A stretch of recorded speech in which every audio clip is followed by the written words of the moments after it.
भारत की सरजमी पर जब सूफी परंपरा ने मोहब्बत और इंसानियत का पैगाम फैलाया, उसी दौर में एक ऐसा शायर और संगीतकार पैदा हुआ जिसने हिंदुस्तान की गंगा जमुना तहजीब को अमर कर दिया।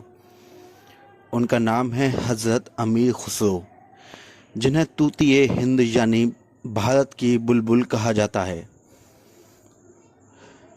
सन 1253 ईस्वी में उत्तर प्रदेश के एटा जिले के छोटे से कस्बे पटियाली में उनका जन्म हुआ। असली नाम था अब्दुल हसन यमीनुद्दीन खुसरो और पिता का नाम अमीर सैफुद्दीन। तुर्की से भारत आए थे और माँ हिंदुस्तानी थी, इसलिए खुसरो की शायरी और सोच में दोनों संस्कृतियों की झलक मिलती है। तुर्की की शायरी नफासत और हिंदुस्तान की खुशबू। बचपन से ही खुसरो का रुझान शायरी और संगीत की तरफ था।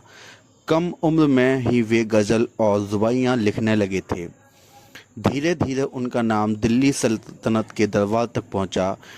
वे इल्तुतमिश से लेकर गियासुद्दीन बलबन, अलाउद्दीन खिलजी और गियासुद्दीन तुगलक जैसी कई सुल्तानों के बारे में रहे और अपनी कलम और कला से सबको प्रभावित किया। लेकिन दरबारी शायर से बढ़कर उनकी पहचान थी एक सूफी शायर की।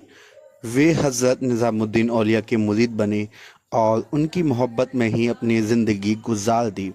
खुसरो और निज़ामुद्दीन औलिया का रिश्ता गुरु शिष्य से कहीं आगे दिल और रूह का रिश्ता था। जब 1325 में निज़ामुद्दीन औलिया का देहांत हुआ तो अमीर खुसरो टूट गए और कुछ ही महीनों बाद इस दुनिया से रुखसत हो गए। अमीर खुसरो ने फ़ारसी और हिंदवी दोनों भाषाओं में रचनाएं की। उन्होंने ऐसी गज़लें लिखीं जिनमें प्रेम और इंसानियत की गहराई है। उनकी पहेलियाँ, मुकरियाँ और दोहे आज भी बच्चों और बड़ों के बीच मशहूर हैं।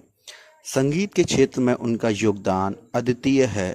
कहा जाता है कि सितार और तबले जैसे वाद्य यंत्रों के निर्माण और विकास में उनका हाथ था। उन्होंने कई नए रागों की भी रचना की। सबसे बड़ी बात यह है कि सूफी संगीत, खासकर कव्वाली को लोकप्रिय बनाने में उनका नाम सबसे आगे आता है। आज भी जब किसी दरगाह पर कव्वालियाँ गूंजती हैं तो उसमें सब अमीर खुसरो की रूह झलकती है। दिल्ली की हज़रत निज़ामुद्दीन दरगाह के पास उनकी मज़ार है। यहाँ हर दिन हज़ारों लोग आते हैं, कोई आस्था से, कोई मोहब्बत से और कोई उनकी शायरी और संगीत महसूस करने के लिए। अमीर खुसरो सिर्फ एक शायर या संगीतकार नहीं थे, वे उस तहजीब के पैरोकार थे जिसमें हिंदू और मुसलमान, हिंदुस्तानी और तुर्क सब मिलकर एक साथ रहते थे। उनकी लिखी पंक्तियाँ आज भी वह जादू है जो इंसान को इंसान से जोड़ता है। हज़रत अमीर खुसरो वो नाम जो 700 साल बाद भी ज़िंदा है, वो शख्सियत जिसने मोहब्बत, सूफीवाद और संगीत की रोशनी से भारत की धड़कनों को हमेशा के लिए रोशन कर दिया।